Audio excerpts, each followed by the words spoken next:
John, how great is this? It is great to have Mel Kiper Jr. on the show, which is fantastic. And Mel, we appreciate it. Are you just as excited for this draft as you were for 1984's draft? Oh, boy, I tell you, it's a lot different. It's probably the most, in terms of a draft that is none like any other. I mean, there's been no draft compared to this one in terms of the least amount of information you have in any draft I've ever prepared for. Here we don't even know the accurate measurables of players yet. We've already would have had the combine. We have pro days starting, and pro days now. Can you go by the numbers you get? Are they verified? They're not apples to apples. So the opt-outs complicated this draft. I've called it mysterious. I've called it a draft where you talk about limited information, which is something that obviously is very dangerous when you start talking about drafting players early that you don't maybe know enough about. You couldn't have any contact with the opt-outs this year. So I'd say a mysterious / complicated draft is the way I would describe this one. You know what's crazy, Mel, is, I remember hearing stories about how Al Davis back in the day had people all over the country. It was like his own human internet. And when you first got involved covering the draft, information was a lot harder to come by. Now, where we sit now, it's a lot easier, right? The information is everywhere. Did you ever imagine when you first got into it, the draft would not only become what it became, but just the information would flow like it now flows? I don't know about the info because, back in the 80s, when I started in 1978, when I started doing this, and, of course, with ESPN in 83 season, 84 draft, but I was 78 season, 79 draft is when I actually started in this business. And no, I mean, you really had the big dish, and I had the things going on. I was trying to find games and get tape sent from schools and do all the things you did back then. That was a lot different, obviously, than now. And, when you talk to teams, it would be, a heck of a lot different. It was more, like you say, it was more over the phone type things. I mean, you were talking to people. I was getting to know people at schools, and now everything's done differently. And I think those relationships that you build, I've known some of these guys for 40 years because I talked to them on the phone. It wasn't just through the internet or texting or emails and this and that. Actually, you picked up. I used to spend 2 hours on the phone every day during those years to get, if I needed to know how many tackles for loss and sacks or catches, average per catch a player may have, a receiver, pass rusher, I had to call school. So I was on the phone 2 hours about every other day with schools trying to get basic statistical information that you can get in a second now. So, yes, you had to work a lot harder then. You had to build relationships, which made it a lot better. So it was good and bad, but, it's a lot of time you did spend was wasted time. It's not now, but I think the relationship building I noticed was a lot better then than it is now.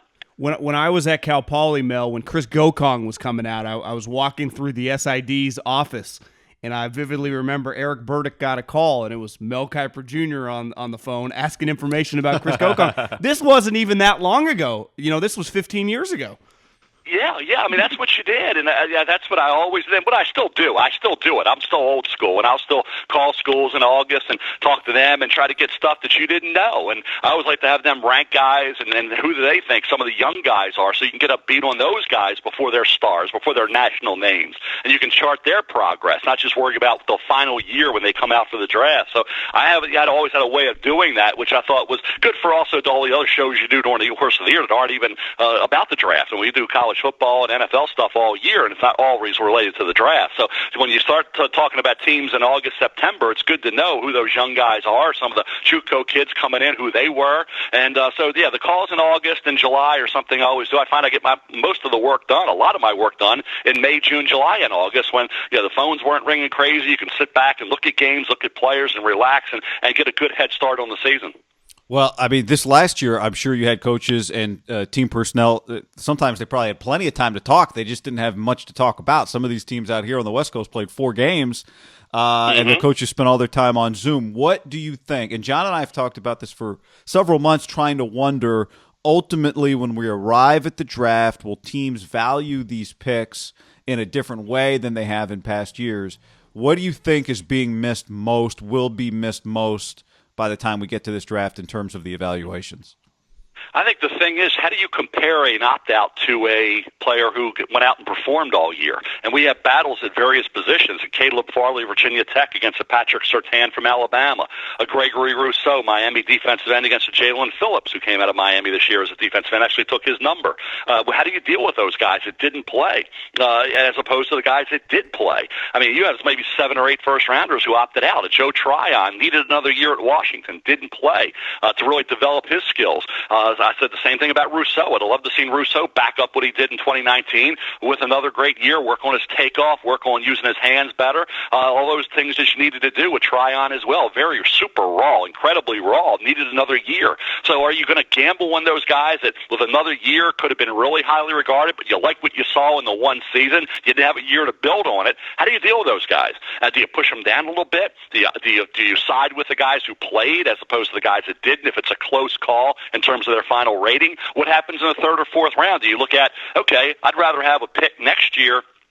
If I'm in the 4th round now, I'd rather have a 3 next year, knowing more about the player than a 4 this year. So if a team's high on a guy and they want to give me their 3 next year for a 4 this year, I'll take it. So it'll be I'm anxious to see how many moves we have in those 3rd, 4th, 5th round when you talk about teams wanting to acquire more picks for next year, when it would be more normalcy. We'll be back to the way we always did it, as opposed to this year, which was, like I say, the most mysterious and most complicated way we've ever done it. Yeah, Mel. Next year when the players are coming out on gondolas.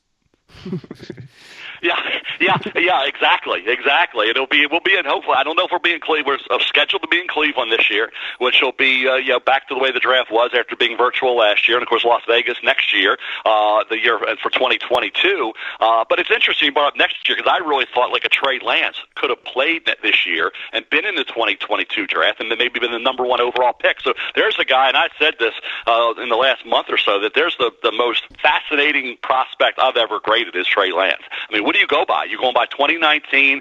You have 1 game this year. He wasn't impressive. He's only 20 years old. He's only had 17 starts, coming from the 1AA level, and you're talking about a top 10 pick. We have never had that before in the history that I can remember of the draft going back way into the 70s. Well, let's start with Trey. What do you see? What do you see in Trey when you watch him from that 2 years ago when he was a full-time starter just for the 1 year? And what do you think everyone's going to be looking for? I think his pro day is coming up at the end of this week. Yep. What are you looking for in Trey Lance? Well, I think the accuracy, precise throws that you didn't necessarily have to make at North Dakota State, and he was a little off in terms of his accuracy at times. He was below 56.5 in 5 games in 2019 at the 1AA level. This year, 15-30 in the 1 game he played against Central Arkansas. Now, he brought him back in that game with his legs. He's had 15 to 17 starts where he attempted 23 or fewer passes. I mean, his rushing numbers, his ability to run with the football is tremendous. He's got a live arm. He's only 20 years old. He's certainly going to keep getting better. I would have loved to have seen him go to Ohio State and follow Fields and play this year, or go to Texas with Sark and play in 2021 and go into the 2022 draft. Like I said, probably is a guaranteed number 1 pick overall. But right now, you only have 17 starts. As you guys know, that's a dangerous number. Coming from the 1AA level, like I said, there's still some things he has to work on. He'd only throw 1 career interception. That was this year against Central Arkansas. But the level of competition, minimal starts, only 20. Accuracy needs to keep improving, which obviously some quarterbacks have worked on once they've gotten to the NFL, and they've adjusted that and improved that. So, but I think for Trey Lance, you're rolling the dice that in a couple years, after a year of sit, watching, and learning, which I think he'll need to do, sit, watch, and learn for 1 year, then you're gambling. Hey, we could have we were getting it number 9 or number 12. Maybe a guy who could have been number 1 had he gone back and played this year. So you can reconcile that and feel good about that if you want. But however you look at it, he is a roll of the dice this early in the draft. One thing I've heard, Mel, about specifically the player is a little hitchy release. His release isn't that smooth. Do you notice that?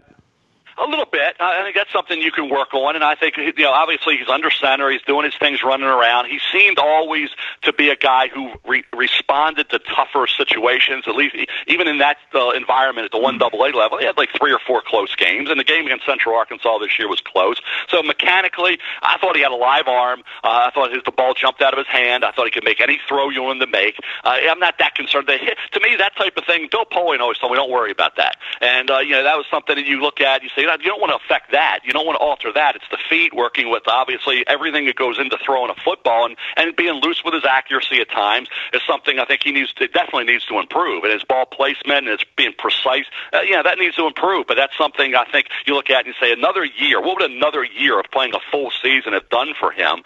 Could he have obviously worked on some of those things, shown that the 17 starts all of a sudden would have been 25 starts, 26 starts, 27 starts. That would have been a lot better than 17. So I think one more year would have benefited him in a lot of different ways. But I agree, there's some things to work on. He's a little raw at times, when you look at him projecting him, but you're getting a kid who's only 20 and will come into the draft as a guy. I think you would in the old days we would call him a developmental quarterback who needs a couple years. And like I say, Mahomes even sat for a year coming out of Texas Tech. So it's not like, I guess you got to sit him for a year. Well, Mahomes redshirted his first year, except playing in that final game, and Mahomes was much further along than Trey Lance is as a passer. So for me, that's what you need to do. They always say, hey, no quarterback is going to sit anymore. Well, that's true, but in Trey Lance's case, I think he needs to. So, Mel, your last mock draft, you had him at 9. You still, with everything you said, you feel like he's a top 10 level pick. We look at some of this stuff where we are from a Niners perspective, and they picked 12. Obviously, you had him moving up to 7, but you still view. You're saying you'd be surprised if Trey Lance is not in the top 10? Is that fair?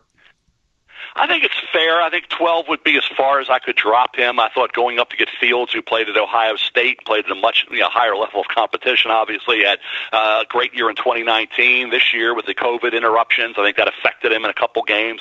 And he came back and played great against Clemson until he got hurt, and they got through that and still was able to lead them to that victory over Trevor Lawrence. So I would go Fields over Lance. I think Lance is of that group of 5. He's right there with Mac Jones. I would have Fields and Wilson in there, or Fields and then Wilson, and then I would go to Mac or Lance next. I haven't finalized that rating yet, but I'm pretty solid in the top group. I have Lawrence 1, Fields 2, and Wilson 3. That goes against the grain a little bit. A lot of people have Wilson 2, Fields 3 or 4. So it varies. Fields is kind of all over the place with rankings. I'm going to stick with him at 2. I'm not going to get off Justin Fields. I can get off Josh Allen and get off Justin Herbert. I'm not getting off Justin Fields just because of 2 subpar games in a career that I thought, for the most part, was phenomenal. Well, you had a good, I guess, a rant on TV a couple weeks ago that I know Niners fans got excited about Justin Fields and talking anticipatory scouts. And I think back to Josh Allen, who Mortensen tweeted out, he was the 10th highest graded quarterback you've ever had because you saw the future, and that's the scout's job. It's not to evaluate the player now. It's what he's going to be, talking 21, 22-year-olds. And Justin Fields, like Allen, like Herbert, like some of these guys. Mahomes, not comparing him to Mahomes, but just a raw talent who has a huge upside.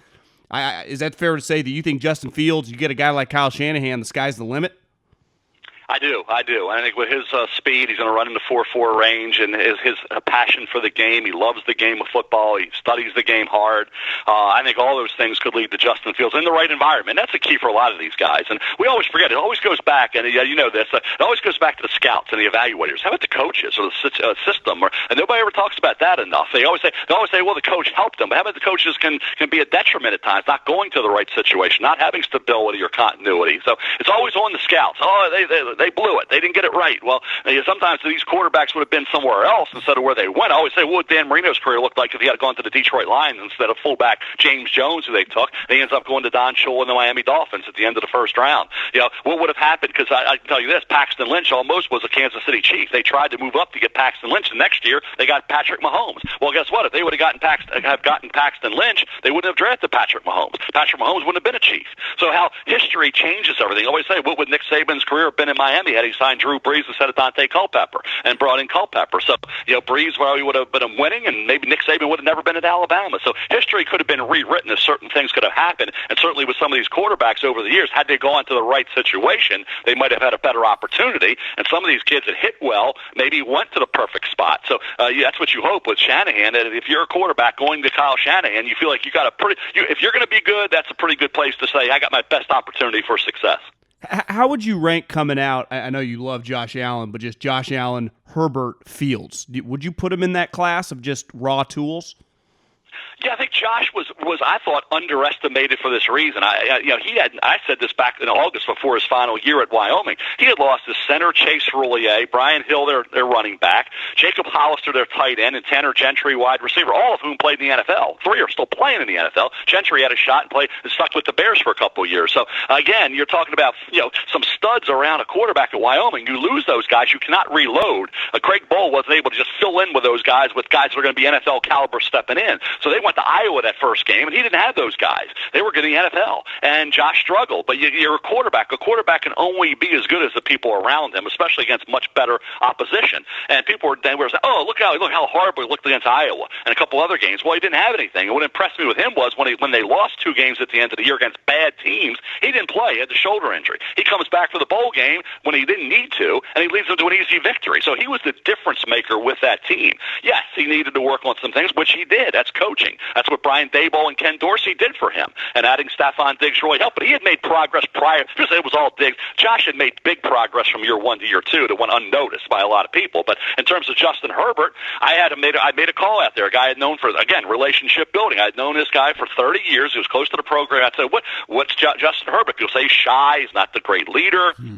Whatever. He said, Mel, these kids love Justin Herbert. They go through a wall for Justin Herbert. So you don't have to be, this alpha quarterback to be a leader and be respected. You can. There's other ways. Go out and do your job, study, perform, and you're a leader. And to me, that's what a lot of people, I think, overrated with Justin Herbert. Always shy. He's reserved. He's not a guy that commands a room. He's not a great leader. That was all things that people missed on. You don't have to be this rah-rah guy jumping around, hopping around, doing all those things to be considered a leader of your football team in that locker room. Is that what you think had him behind Tua? If he had been viewed as that guy, would he have gone ahead of Tua?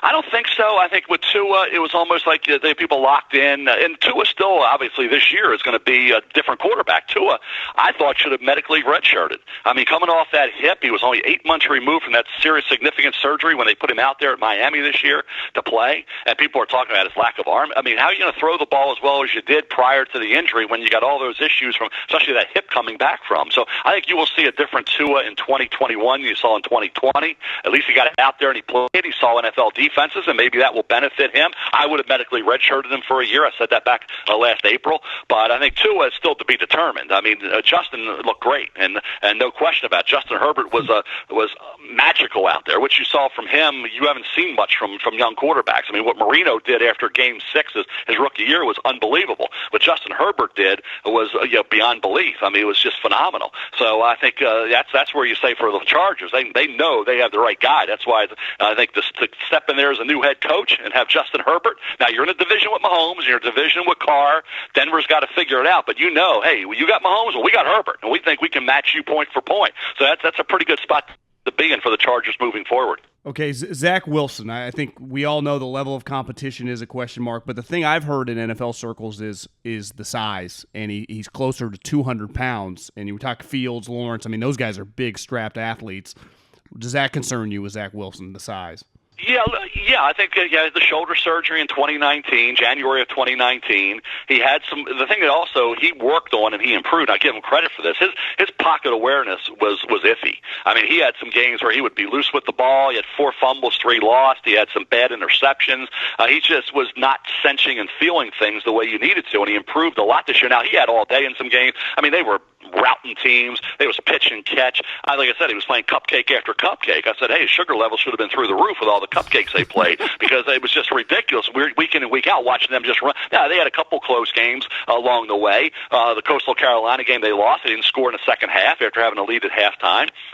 So you look at Zach. I love what he did this year. I love the arm strength. I love the quick release. I love he's a very accurate quarterback. He's mobile. He's a basketball player in high school. Love all that. But to say that he's right now the better quarterback than some have even said he's better than Trevor. He's a better prospect than Trevor.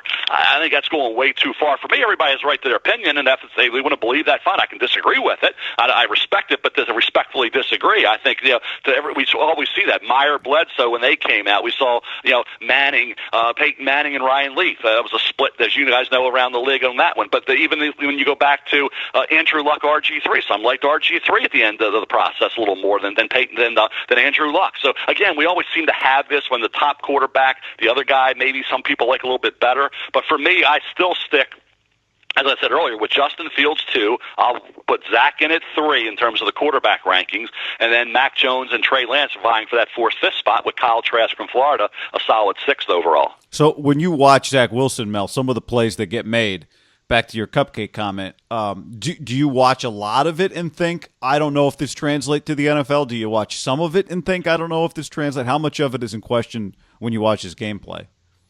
I think he's got a chance, if he's handled correctly. I don't know about New York.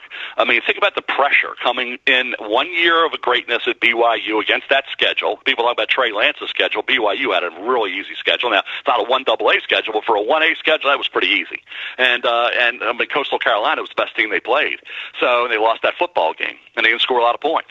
So to me, he had some guys around him that are going to get a chance to play in the NFL. But I think when the offensive line and wide receiver and tight end. So I think you look at Zach. I think we're just talking about him in the stratosphere of quarterback prospects. I think that's overhyping it a bit. I think where he was trending back a month or two ago, I agreed with. I thought he should have been in the top 10, should have been maybe in the top 5. But to say he's better than Trevor Lawrence, to say he's a super elite quarterback, one of the greatest quarterbacks to come out in recent years, I think is just overhyping it. I don't get where they're coming from on that one, based on 1 year against that level of competition. But he can spin it. His arm strength is undeniable. His athleticism is undeniable. I just think, come from Provo, coming out, from BYU and that program where you played an easy schedule, going to New York with the expectations and the jet fan and everything that goes on there and the media, dealing with that's important. And how would he deal with that? Remember, when he came out of high school, he was supposed to going to go to Utah. His father had played there, and then Utah ended up going for somebody else. He ended up at BYU. He had a little bit of a chip there, and that emerged late. But, he's kind of been a guy that, has, I wouldn't say flown under the radar, but this was basically the first year that you would have ever talked about Zach Wilson as a guy who was going to be a big-time NFL prospect. Well, another guy that I don't know if we quite expected to be in the top 10 mix is Mac Jones. Being out here around Kyle Shanahan, there's just, he has some commonalities with some of the guys Kyle's coached over the years. What do you see in Mac Jones, and how good can he be in the NFL? He's another guy. You talk about coming out of nowhere. I mean, that 4 starts last year, and you said in August, well, he could maybe be pretty good. Never thought he would be this good. He kind of did what a Joe Burrow did to a certain extent, where you took his game from one level, which was okay, like a 6th-round level, to like Burrow was in August prior to that final year, where Mac Jones was, and went up to 77+%. Was making great throws to all levels, was manipulating the pocket, was moving around in the pocket well enough to get the ball to those great receivers he had. But even after he lost Jalen Waddle, his production didn't drop. He didn't have Ruggs and Judy. They were in the NFL, so he had less than Tua had. He had less than Hurts had in terms of talent. Okay, at the end of the year, like I said, he had Devontae Smith, and that was it of that the Fab Four. And he had Najee, and he had the offensive line, which was the best in college football this year, and all that. But he didn't have the receiving entities that Tua and Hurts had. Yet he was still really doing a great job. So I love his competitiveness. He's incredibly smart. He's very accurate. Now the issue with him is going to be, number one, he doesn't have the big-time arm. And obviously, his mobility and ability to create with his legs is not anything close to what Joe Burrow was. That was the underrated part of Joe's game, and that is the dual threat ability that people want. He doesn't give you, and he has only had 17 starts, which is, as I say, a dangerous number. Same number of starts as Trey Lance. Haskins had 15, Trubisky had 13, Sanchez had about 15, 16. That's a dangerous number. But I think when you look at Mac Jones, I think the Patriots with Belichick and that Saban connection, I've always thought that was real, that could be an interest there, because you see a little Brady in Mac Jones. I've said he's not going to beat Brady, but Brady was a late 6th-round pick. Why? Because he didn't have the big arm, and he didn't have the mobility. He had only you talk about a 40 time of 5.24. He had a 24 vertical, which is the worst vertical of any quarterback I've ever written up in 43 years. So those were the reasons why Brady was a late 6th-round pick, okay? Coming out of Michigan, where he played great against the big-time opponents. He had a really good final year, finished strong, did everything right, but he was a late 6th-round pick. Why? For those reasons. But now we're looking at Mac Jones as a top 10 pick. So, again, is that too high? Probably, but that's just the way it is now. And I said this when we were talking last week on one of the ESPN shows. I said to the guys, I said, hey, 5 of these quarterbacks go in the top 10, right? Or top 9. Like, I think McShay had all 5 going in the top 9 in his last mock. 1 or 2 of those guys are going to be busts. We did a bust-o-meter, Dari and I did, on the Daria Mel show Saturday on ESPN Radio, and I was trying to, what quarterbacks have the best chance of being a bust? And that would be Mac Jones and Trey Lance probably, but some would say Justin Fields, okay? So some might say Zach Wilson. Trevor, I don't think anybody's going to say Trevor, but of those other four, you can go any which way you want there, but I can guarantee you, I went back to 1937, it's never happened before, where 5 quarterbacks have gone high, and all 5 or 4 of those 5 have been great. That ain't going to happen. So you can rest assured that 2 of these 5 are going to be disappointments or busts. Mel, we know you got to get to Sports Center soon. Maybe let's rattle through a few other names and see what you think of some of the other guys in the group. We'll start with Kellen Mond. What do you think? Kellen's interesting. I saw a little Kirk Cousins in him at times where he could maybe be that 4th-round quarterback that can develop, and there's other times where you say, boy, he's just a career backup. He was just inconsistent in terms of showing you that type of skill set. But there's some things to work with. Jimbo, as we always talk about, coaches those quarterbacks, and he really works with them hard, but all that. But there's if you talk 4th round might be, to me, just a little early. I'd say more 5th, 6th round to roll the dice that maybe it comes together. If he's a career backup like Colt McCoy, fine. If he's Kirk Cousins, great. So I'd say 4th to 6th round on him for a range. Kyle Trask. Who was that? Kyle Trask. Oh, Kyle! Kyle is my solid 6. Kyle's right in there behind the big 5, and he's the kind of guy. He's another guy doesn't have a ton of starts with 22 career starts. That's right around the number you would prefer to be at, but not at it yet. He had the really good year, but he had Kyle Pitts and he had Kadarius Toney. Remember when Nick Saban said, "Hey, we got to stop 1-84. 1-84 are tough to beat," and that's what Kyle had. Now there were some games where I saw him stare down the primary receiver. He was fortunate against Georgia. Mark Webb had a pick 6 and dropped it. He will do that lock on a little bit. But I think when you look at the escapability is okay. It's not great. He's a pocket guy. He sees the field pretty well. As I said, locking on the primary guy, going through progressions at times a little inconsistent. His accuracy is good. I think he's a 2nd-round pick. To me, he's a solid 2. I wouldn't be shocked if he went in the late 1st to a team like Pittsburgh or somebody like that. But I could see him being a team maybe somebody trades into the late 1st to get, like they did with Teddy Bridgewater and other quarterbacks at the end of the 1st. Lamar Jackson went 32. Teddy Bridgewater went 32, or early to mid-2nd. So I'd say the range for him is at 24 to, say, 60 area, somewhere in there for Kyle Trask, who I think has a chance to could be a successful starting quarterback in this league. And you don't know that. Like, we feel more confident about the other guys. That's why he's the 6th highest rated quarterback. But he's in there. Davis Mills from Stanford's another guy. 11 career starts. That's it. But Davis Mills had a high grade coming out of high school. I remember David Shaw, when I saw David at the draft a few years ago, really thought Davis Mills was going to be really good. Now, he was good this year for the most part. He had 4 games where he was really strong. He had 1 off game. But Davis Mills, don't forget about him from Stanford. He's probably going to fall in there as maybe a 3rd-round pick right after Kyle Trask and maybe be the 7th or 8th quarterback taken. Who's the better Bama wide receiver, Smith or Waddle? I'm going with Smith. Smith had the 4 years where even as a freshman he caught the touchdown pass from Tua to beat Georgia. So he had 3 years of tremendous production. He had 3 years of significant improvement each year. People talk about his frame. Well, Marvin Harrison was with me at the Hula Bowl the year he came out, and Marvin was about 178, 180, and look what he did in the NFL. Devontae will not be denied. I know that. Jamar Chase is a great player, no question about that. I gave the slight edge to Devontae. Waddle was right there with him. Waddle had the fractured ankle and an opening kickoff return against Tennessee. Came back from it. He was limping in the championship game, but he played. That tells me something, that he wanted to be out there. He didn't need to be there. He limped around in that game, right? He caught 3 balls, one of which was a key 3rd down reception, even with playing at whatever percentage you want to say, but it wasn't even close to 100%, obviously. He's limping around coming off a fractured ankle, and he played. This a kid wants to be out there and be great and help his football team. He's also a dynamic punt returner, which goes underrated, and Devontae had a punt return for a touchdown this year, first time returning punt. So I would give the edge to Smith, then Chase, then Waddle, but Waddle's going to go top 11. I think the furthest he drops is 11 to the Giants. Best running back in the class? I go with Najee Harris, and I think it's close. There's 3 guys that are that are at the top of the board. And it would be Najee, and then Travis Etienne, Clemson, and then Javonte Williams from North Carolina. All three are really good. They're a little different. Now, Clemson lost 4 starters on the offensive line. That impacted Trevor and it impacted Travis. But he's explosive. He caught the ball really well this year. I think the comparisons to Alvin Kamara are a little exaggerated, but that's what everybody does this time of year. But, I think he'll go higher, obviously, than Kamara did. Kamara was an early third. Travis, I think, will be a 2. Najee's a borderline first. I love his ball security. He doesn't fumble. He caught the ball down the field. He ran hard. His body lean was excellent.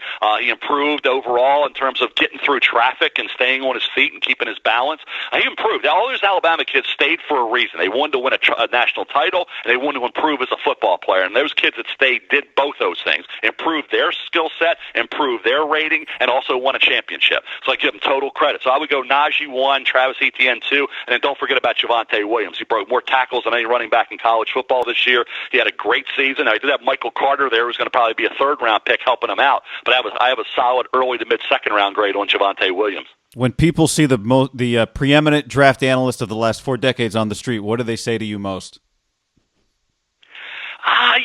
Now it's not about the hair anymore because the hair is gone. So it's not about the hair anymore.